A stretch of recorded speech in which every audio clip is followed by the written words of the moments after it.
to explore. Um, for me, when we talk to each other about where to go, what to do, and so on, it was so hard for me to decide where to start with those trips because, I've never done a trip to India like this before. So it was really hard, right? So let's have a quick look why our tours that we prepare together are so different from a typical India safari, right? So first of all, we are looking to have really small groups with a maximum number of 8 people. So you will be 8 people, me and the guide from Gaia Tales joining, which means you have 2 people guiding you, showing you all the wildlife. I can give you all my photography experience that I have, explain how to take the best shot, what to do, and this is only working if you're a really small group. And then we are really focusing on photography. So we are not just going there to see the leopard and I move on, but we are going there to really see and experience all the animal behavior, to do storytelling, because that's a very interesting approach to take wildlife photos, right? You can just take a photo, push the button, you get one photo, beautiful. But what you actually want to do is like you want a story.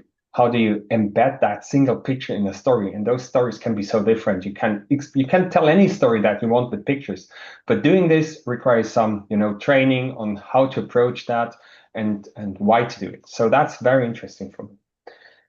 Then, of course, we get really exclusive access to some really nice ways to do safaris in Satpura. So we are not only in the jeep going around and waiting for animals, but we can also walk out. We can go by boat and experience wildlife from a very different perspective, which is not very normal in all of the national parks. And then in Beira, we'll experience leopard coexistence with shepherds, which is super interesting, especially for me as like a European, where we have a lot of conflicts between lynx and hunters, between bears and humans, between the wolves coming in. So it's very interesting to see how this works, because it seems like the shepherds are really okay with the leopards over there. Why is that? And how can we, see what they do and maybe learn from them? Very important on a safari with us, slow down. Okay, we are not in a hurry. We are not like jumping from one park to another. We'll just slow down. So all this stuff we are doing is focusing on the experience very slowly to get, the best out of it, the best out of the moment. And then it means, of course, sometimes you have to wait for the moment. Last but not least, we'll limit the number of photographers per car to a minimum. So that means you will always have one driver, of course, and you'll be 2 guests in one car, and then either me or the guy joining in. So that means you have like a full bench in the car for you, for your own, and you can move very freely to get the best shot. And that's super important because I've seen safari cars with that they're just packed full of people, and that's nice actually, but packing so many people in there means as a photographer you cannot really move and go maybe down to get a good shot, or move a bit to look around the tree that is in front of you, stuff like this, and that's very important. And last but not least, Gaia Tales, they have the best connections to the local communities you can expect, right? They know everyone. So Ratik, you know everyone, right? And that's super important, because just speaking the language is super good to get like the best, feedback, what's going on in the area, where to go, and so on. And somewhere we as like strangers would not be so much in depth in the knowledge here. So that's about India in general. Let's have a look to the tours, to the trips itself. Let's start off with Beira. Beira is a really nice trip that I want to show you. So when do we go? First of all, it will be 25th of February to 5th of March. So it will be 8 nights and 9 days. It's early spring in Beira, and this is ideal conditions for photography because it's not too hot. It can be very hot. I think it's like more than 40 degrees in summertime, and it's not fun to take photos in summertime in Beira. But in early spring, it can be quite cold. So For Indians, it's super cold. For Germans, it's like, well, we can wear a t-shirt. Um, but um, then the weather is just comfortable, as I said, right? Where do we go here? Beara is a really nice small village in the middle of Rajasthan. So you get a really rural experience here. The landscape is very similar to what you see behind me here. It's like granite hills, very open areas with a bit of trees, forests, and so on. Um, the good thing is Beara is not a national park, so that means we can move very freely with the cars, get close to the animals. And the amazing thing, for some reason, 30 to 50 leopards roam the area around that small village, and you'll see them basically everywhere. I think, in my opinion, this is one of the best places on earth to see leopards because usually when you go to Africa, you can see leopards, right? But they will be high up in a tree. You'll just see the tail hanging down, and that's it. But here you have those really huge rocks, and those rocks allow you to really get close, and you have like a non-distracted view directly to the leopard. So let me show you some pictures from Beara. So like something like this, where you also get interaction between leopards, is totally possible to get in Beara because there are so many of them. The other thing that you can get is really nice night shots. Because we are not in a national park, we can go when we want. So there is, a lot of options to move around even after dark, when it starts getting dark or before sunrise, to get really unique shots of leopards that are not possible to get either in African national parks or in any other Indian national park, because of course, movement of tourists is very restricted in those areas. Then, of course, you can get cubs if there are any. I mean, we can never promise that, but just imagine you see like a number of three small, cute cubs coming out of a rock. Like, it's just beautiful. So what we'll do over here, we'll do daily jeep safaris, of course, to track the leopards. Then what I can give you is a lot of experience with the camera trapping. So I will bring some of my camera traps. We can place them together during the noontime when the light is really bad. We can place them together. I can teach you how to use those cameras to take photos like this one. Um, I think it's really interesting to get so close to an animal with a camera to show the whole environment where it's living. And those leopards are just perfect for it, right? Then you'll see amazing sunsets in those granite hills landscapes. It's just, with all the dust in the air, when the sun goes down, you get orange, reddish light. It's beautiful. And I'll show you the lodge just after. The lodge is also great. So another picture over here, like this is one of those rocks, right, where you see two leopards. Of course, the picture was taken from quite far away, but you can the contrast between the color of the leopard and the color of the rock is just great. Imagine what type of shots you can get over here. I'm so much looking forward for that trip. We can do off-road drives because we're not in a national park. We have full flexibility to take any shot you want with those leopards. And did I miss anything, Rajik? I'm just so excited, right? No, I think you've covered all the important points. Yes, definitely. I see just still people joining in, so everyone joining in later. If you want to have a look, we'll record. I hope the recording works as expected, but I think so. So we'll send you the recording afterwards so you can see everything we're talking about. As I said, one of the very interesting things is like the Rabari Shepherd community. So this is one of the guys, and they are, just like this human being, so fascinating. Those guys living there in a very rural area.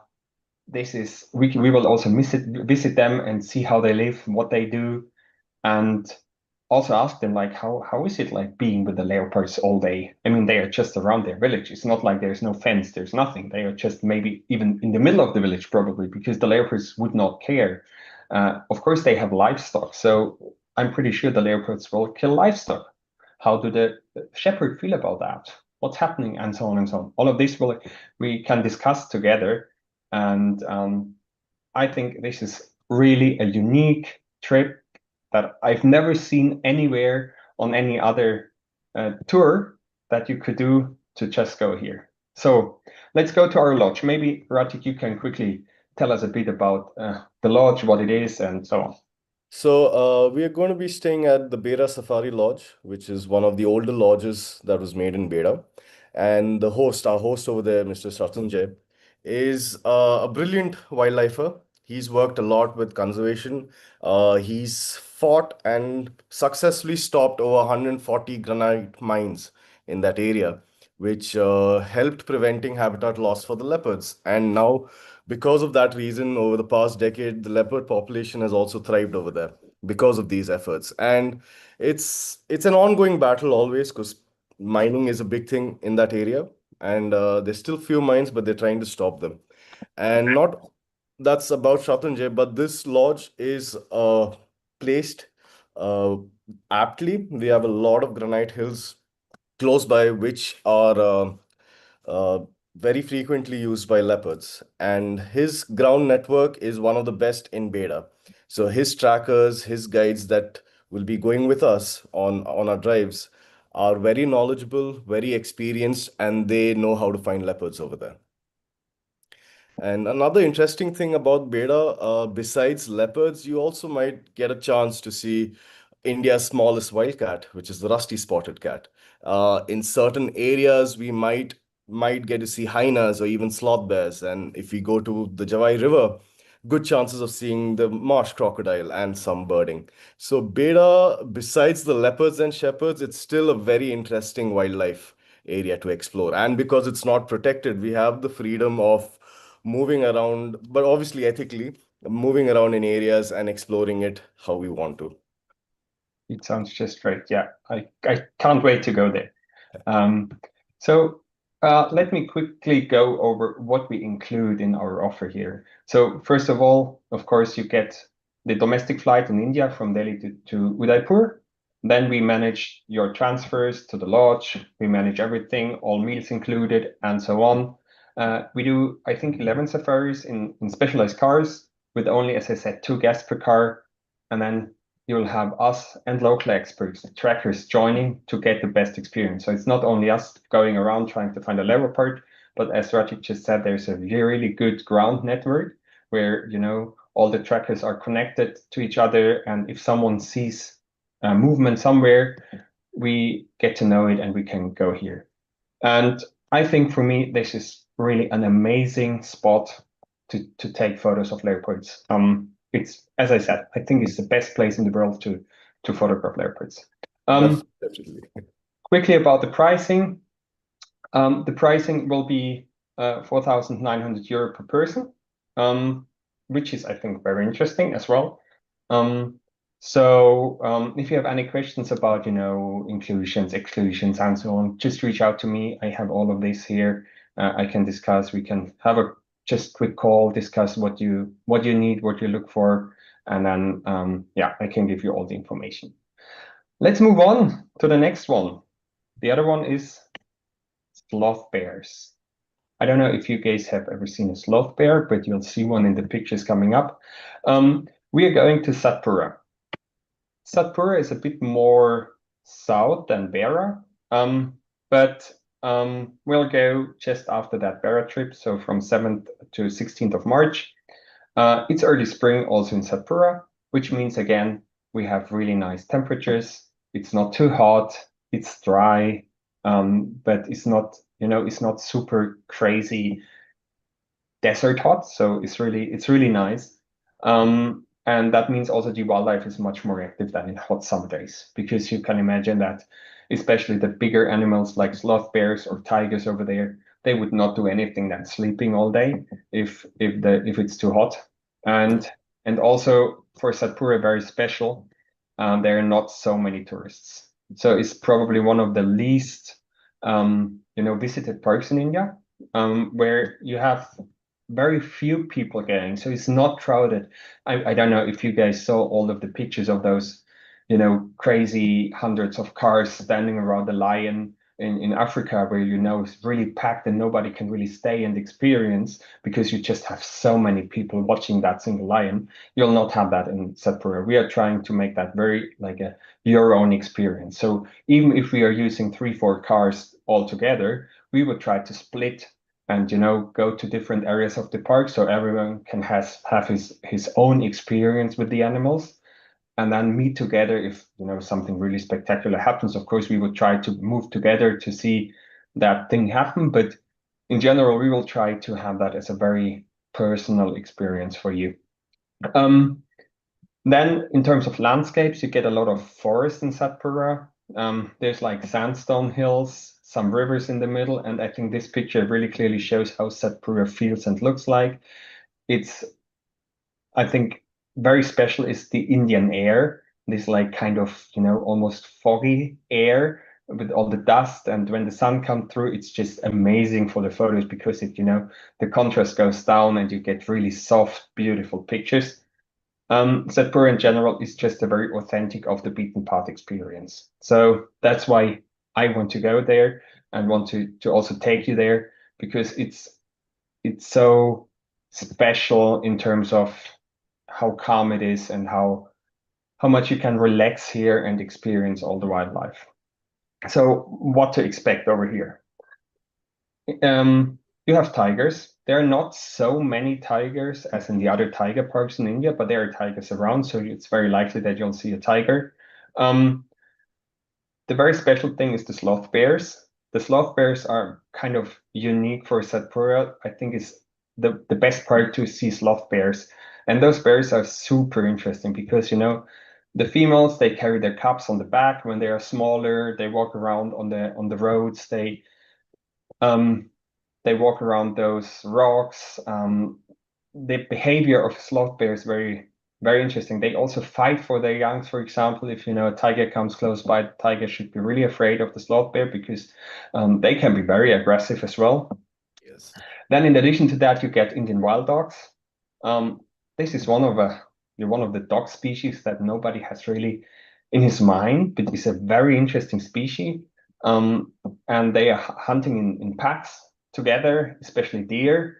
And it's very similar to the African wild dog in terms of how they hunt, but nobody is really trying to to portray them, which I don't understand because I think it's really interesting, especially what they sometimes do. They hunt the animals, they bring them to the water and they kill in the water, which is just crazy. Imagine how the water splashes and how the deer goes down in the water, and you could experience that. And then, of course, they have some time where they feed on that animal in the water, and that's just amazing. Then we get like gaur and sambar. Gaur is like a cow species, is it right? Can you say like Correct. this? I think yes. Bovines. It's a bovine, yeah. Sometimes Largest cattle in the world. yeah, it's really huge. And sometimes it's called the Indian bison. So it's really huge. The males are black and like really like this, and the females are a bit smaller. And sambar deer is a really big deer actually, and I think is one of the main preys of the tiger, but also of the dolls. Then interesting, the giant squirrel over there. It's like this size, a squirrel like this size. It's just jumping from tree to tree, and you're like, are you a squirrel or what are you? And they are just interesting to see. It's not so easy to take good photos of them because they are always moving and never like stable. But if we manage to see one, we'll try to get a really nice shot of them. Then there is the Denver River in Satpura, and there, of course, we had crocodiles and turtles, and we can drive by boat to get close to them.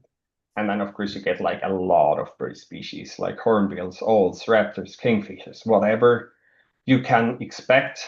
But our main focus will be this guy, which is the sloth bear, because I just think it's super amazing how those animals roam around and they look so slow, but they are very, alert all the time. And as I said, they can be very aggressive and dangerous.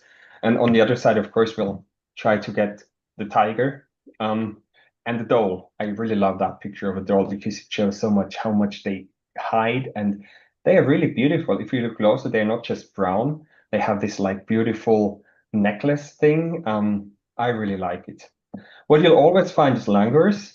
And langurs, monkeys are just fun to see and take photos of because they're always moving.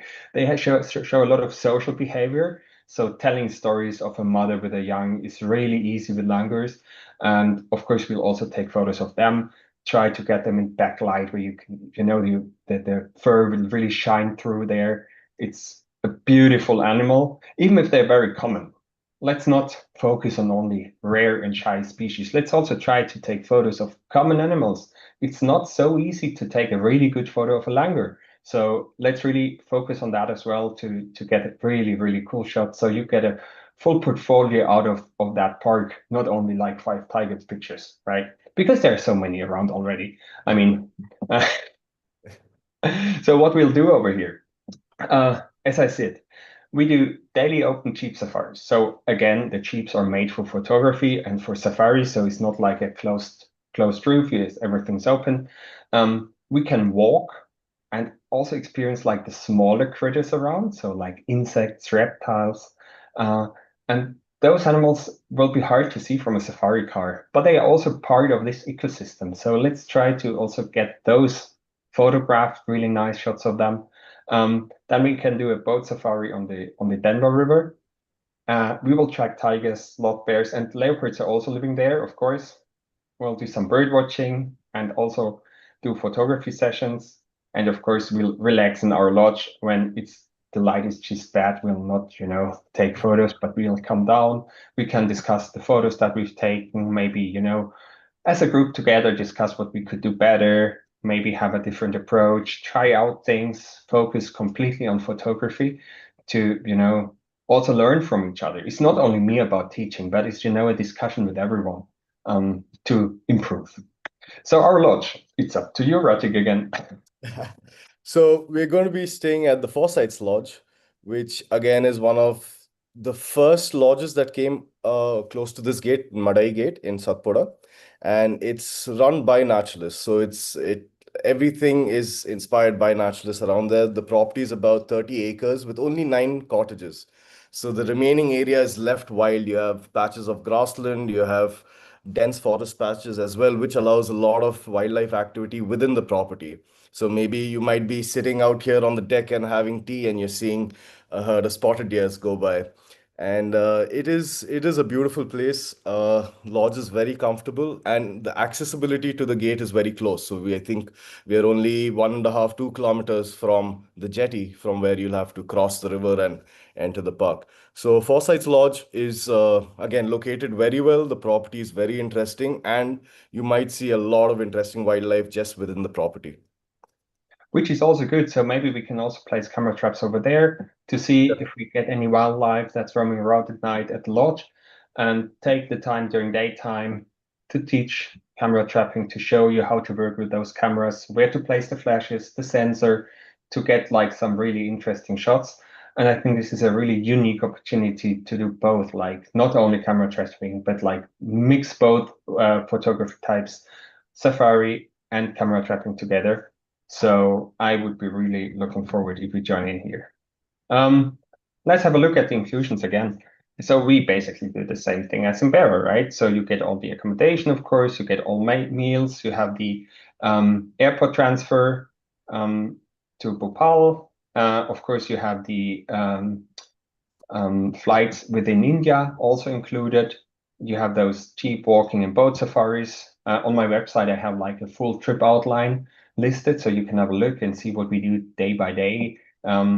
You get the full photography guidance. Of course, all park entry fees and permits are included. And this is actually in India, it's very interesting. We need to book very early to get the permits. So we don't have like time until like 4 weeks before, because otherwise the permits are all sold out actually. So we need to be quite early to do this. And I just see this beautiful picture of the leopards. I just love it.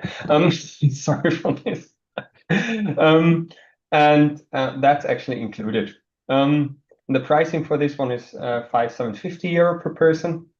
Um, and I think that's also very interesting. So if you want to join in, reach out to me. I'm happy to discuss opportunities. If you have any special questions on what you need to bring, or clothing or camera gear, or if you want to try something special, we can discuss. And I'm really open for any suggestions. We are not like doing a big, travel agency thing here. It's just me and the guys from Gaia Tales doing it together. So we are not like a really huge travel company doing it. We are doing it. I'm doing it really for more for the fun part, for the experience part, because I want to meet you.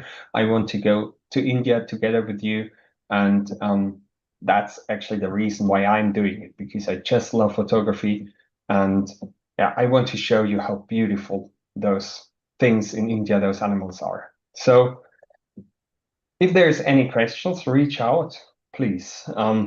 Happy to discuss. Just put them in the chat, turn your microphone on. It's just us here. I don't know if anybody is around who has a question or if we were just good enough to explain everything. I can imagine we were just good enough.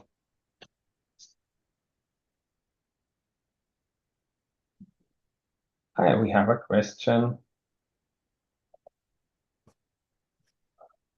So first one.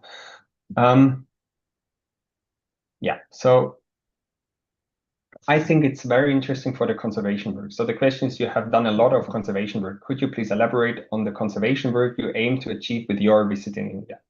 I think the biggest issue that conservation organizations have is visibility. And the only thing you can grow your visibility is, like, in my opinion, is pictures. Tell stories with pictures. That would captures people. So what I'm trying to do, give my pictures to those organizations to make it possible to, enhance their storytelling. Because as soon as you show pictures of the animal that you're conserving, people will understand why you're doing it, because they're just beautiful. So that's what I'm doing here in Germany with the NGOs, but also in India. And we are also trying to, get those people from the conservation to talk to them, to get their feeling. So in Beira, we'll talk to the guy from the lodge, and in Sapporo, we'll also have some specialists that we can speak to and discuss, the best, what their challenges are, to really learn. Because I think we are not very clear in Europe from a European perspective. We have no idea what's going on in India, and that's super important for us to understand, to help the conservation for this beautiful country. So next one, connectivity challenge. Doesn't matter, we have the chat. How do we communicate, Ratik? That's a question. If we are in the field, what do we do? So if you get stuck inside a park, I mean, each park have their own protocols. When I was in Central India, the protocol was that if the car breaks down or if there's something, uh, the driver stays in the car and the guide walks to the closest outpost where there'll be a forest guard, and then they communicate to the office, which will send a rescue team. So in different parks, there'll be different protocols. You've mentioned Kaziranga, Manas, and Namdafa. I'm not very sure what their protocol is, but it would be similar to this. And yes, there have been times where I've been stuck in the park where my car has broken down, and for a few hours I've not seen anyone, and we don't have mobile phones to call anyone. So then you either wait for a vehicle to cross, or either the person driving or the local guide walks to the nearest outpost and calls for rescue. Actually, for me, it happened only in Africa, where I was stuck with my car because it started to rain and we were in a very narrow road and it got very slippery. And even the 4x4 car just slipped in a hole, and it was it was crazy because we were stuck, and nobody was around, no network, nothing, and it was raining and it was getting dark already, and we were stuck in the car. And then luckily, we really saw some guys passing by, and somehow they had network and they managed to call the entrance guys, and they came over and helped us to get out again. But it was a challenge. And the other one was in Lake Natron. I don't know if you know, it's like a salt lake. And the guide that we had was not very experienced and said, yeah, yeah, you can just drive, no problem. You drive here on the salt. It's safe, no problem. And at some point, it was like crushing in ice. So the car broke down, and we were like in the mud with all the wheels, and we could not move at all. And we Oh, were like 250 meters away from the coast of the lake. yeah. So there was no way to bring a car to move us out, because it was just and no other car could go there. But luckily we managed to, like, move back and forth and back and forth. It's always an experience, yeah. Yeah. So do you feel safe while photographing alone in remote areas, or do you always prefer a group? So for this one, it really depends on where you are. I Yes. feel safe in the forest. I'm not afraid at all when I'm alone in the forest. That's not a big issue because the only thing in India, you get a tiger or leopard. Well, you can handle that, right? But more dangerous is humans, in my opinion. That's really, I try to avoid humans as much as possible, especially in cities where I'm not familiar with the cities. I try to not go alone, especially when I don't speak the language or something. Um, yeah, early warning. What kind of early warning system would make your work safer? That's an interesting one. I have no idea. I don't think my work is dangerous. Not at It's, I mean, at the end of it, it's how you are in the forest, how comfortable you are being in the forest, whether you're alone or with a group, you're in a jeep or you're on foot. It's just how comfortable you are and what are you doing. So you need to always be aware of your surroundings. I mean, you hear alarm calls or you hear footsteps, you need to understand what could it be and then make yourself safe. Either create distance or it's time not to disturb the animals, so get out of there. So it really ends up in how an individual behaves inside the forest for their safety. So, yeah, I think this is exactly what you say. Next one. Do you think using your camera gear with GPS, D2M-enabled wearables could help you send your location and safety signals without disturbing wildlife? That one is interesting because actually we never go to the true wilderness, right? Everywhere we go, there were humans before us. So I think there's no place on Earth where you can go without humans being around. So of course, in some very remote areas, that makes sense. If you're alone, I would say yes. If I'm alone somewhere in Kazakhstan, going for snow leopards alone, trying to find them, yes, I would definitely wear something like this, but not in a group if we're together. That's super safe. And the guys we're going with, they know all of this like their pockets, so they know exactly where to go, where it's safe, where it's dangerous, when to go, when it's raining, don't use that road, and so on and so on. So I would do that if I really have to go alone somewhere, but not for the normal stuff I do. How do you usually charge your camera and gadgets during long forest trip? Oh, that's electricity, right? With a plug. A- And multiple batteries. Yeah, multiple. You have a lot of batteries with you. That's very important. And then, of course, if in remote areas, you can take like solar chargers. And if you're lucky, you get enough sun to charge your batteries. Most of the lodges and areas we go to, they all have power supply. There's no big issue with that. So you can just plug in your charger and you charge your camera. Um, would you prefer a wearable device or a camera mounted module for safety alerts? I think wearable, because it doesn't make sense to mount something on the camera. The camera can get lost, but it's about to save me. I don't care about the camera. It's just a piece of gear. So I don't love my camera. I'm not one of the guys, loving my camera. It's just my camera. It's like the hammer of someone else. So I'm doing my work with the camera. And that's it. From a Uh, photographer's view, how can technology improve tourist safety without spoiling the natural photography experience? No idea how to answer that one. I I didn't understand this one. No, I'm sorry. We have no idea. Um, Next one. Hello, I'd like to know about wildlife sighting. It is unpredictable. What would you both say about capturing the perfect shot within a limited duration of time? How can guest photographers prepare themselves for the various possibilities of sightings? Oh, that one is interesting. Practice, practice, practice, practice. So that's super important. Take your camera every time, wherever you are, take your camera and practice. And doesn't matter what you take a photo of. It can be your cat, it can be any bird, it can be your husband, it really doesn't matter. Just take the camera and practice to use it. So to really, the most important thing if you're in a park, paying a lot of money for safari, you don't want to think about your camera settings. You just want to take the camera and take the photo, and it just works. It just looks good. And it's not so much about the type of camera you're using. It's more about like that you have a lot of practice on how to set the settings and how to do it. And that's something you can only do when practicing, practicing, practicing, right?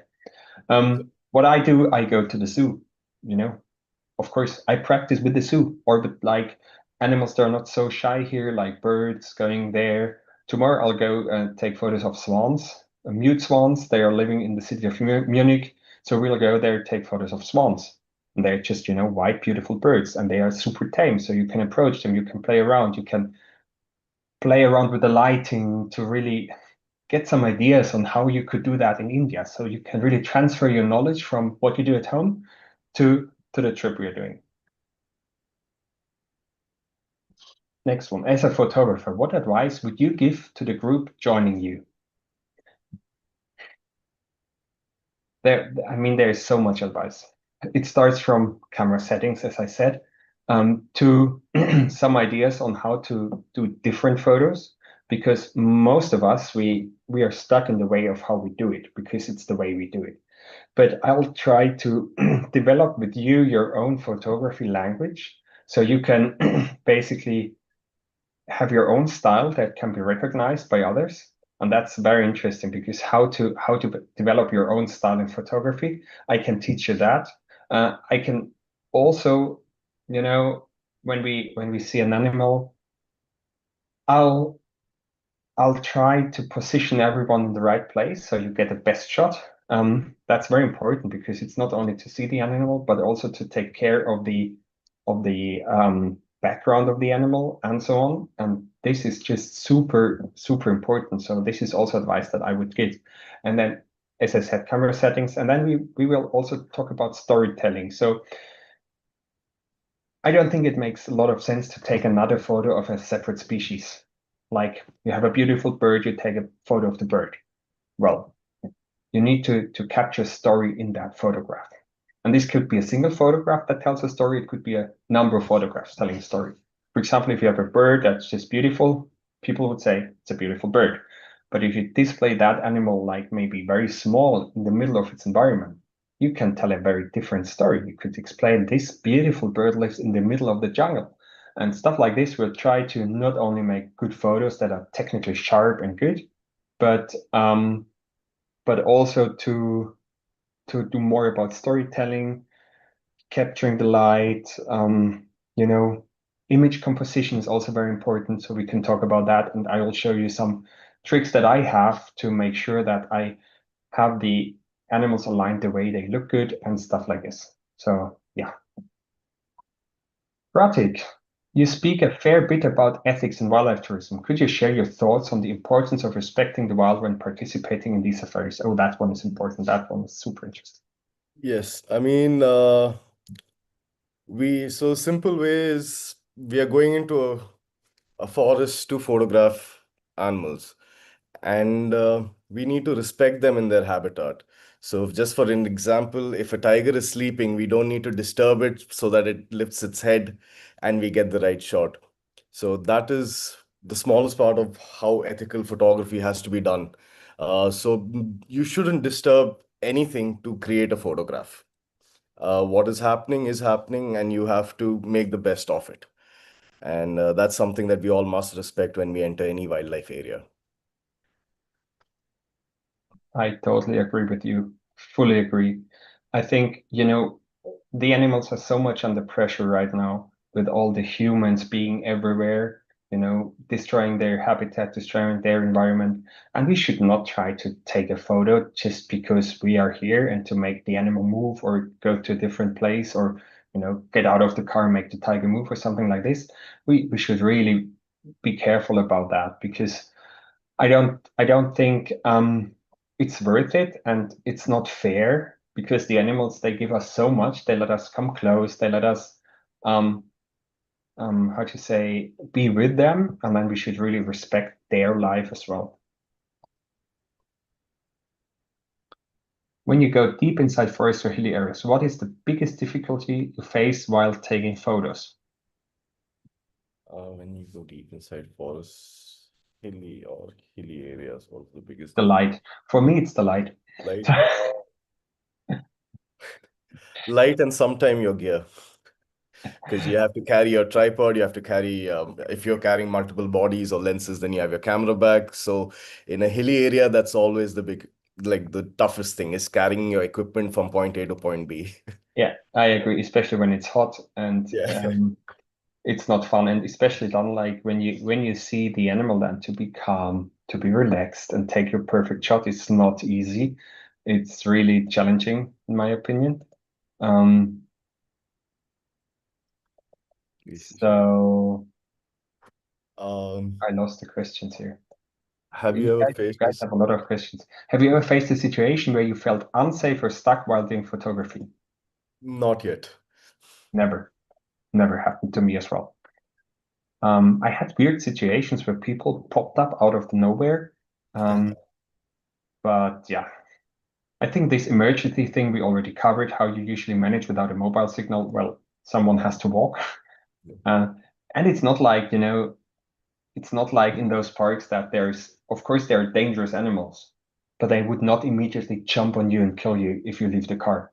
So Exactly. they would just walk away. They would be maybe curious on what is that guy doing here, but they would not just come and eat you.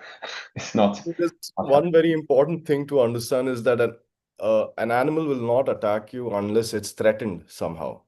So if it does not have any threat from you, it has no reason to attack you because you're not part of the food chain anymore. Humans are not part of the forest for a long, long time.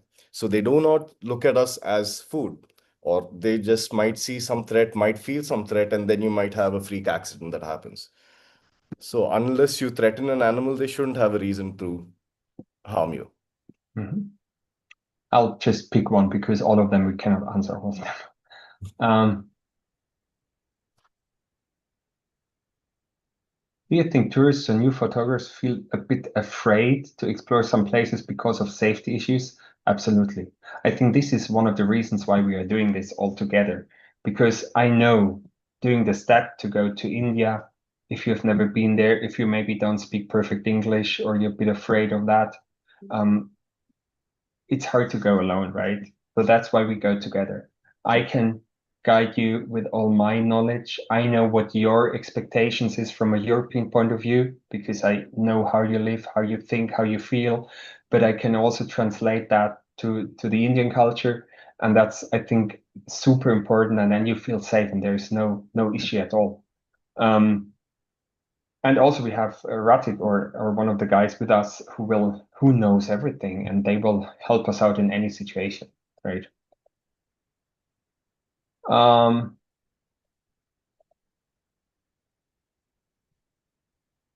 have you traveled in northeast of India, Ratik? For Uh, you, I haven't.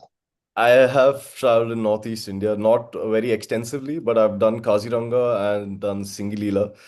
And yeah, that's it for now. I'm going to be doing Namdapha very soon and Northern Sikkim, That sounds cool. hopefully in the next few months. Yeah. Super cool. Okay, guys, I think that's it with all the questions with our really nice short webinar about India. I hope you enjoyed. I hope that the recording worked as it should. Let's hope for that, and I will share the recording with all of you afterwards. Thank you so much for joining in. If you have any questions, reach out to me, reach out to Ratik or the guys. We are happy to assist you with any question. Um, Another question, detail explain about your Northeast India. You want to do it, or should we? I mean, there isn't much to explain in this. I mean, it was very simple. We did multiple drives in Kaziranga for elephants, water buffaloes, and rhinos. I was lucky to see a tiger in Kaziranga, which was my first tiger in the wild, so it was very special. And it was amazing. I mean, it was our last drive, evening drive. We're sitting, and my guest John, he's like, Ratik, I have this frame with elephants and rhinos. All I need is a tiger. And as a joke, I told him, yes, the tiger's going to come. And then next thing you know, the rhino chases and a tiger leaps out of the grass and then disappears. So that was very interesting. And we went to see the gibbons somewhere close by. And the other area that I explored was Singilila, which was all foot, Lat Panchar and Rongtong for birding, where we recorded, I think, over 126 bird species in 7 days. So that is all of my Northeast experience for now. Sounds great. Sounds great. Okay, let's close this session now. If you have any more questions, you can reach out to Ratik just using Instagram, Gaia Tales, or maybe via email. I think he has so much to share. Um, And if you have any questions about these two particular trips, just come to me. I'm happy to discuss any questions you might have, and I'm really looking forward to meet you. And yeah, that's it for now. Thank you so much for joining, and yeah, see you soon. Thank you. Thank you.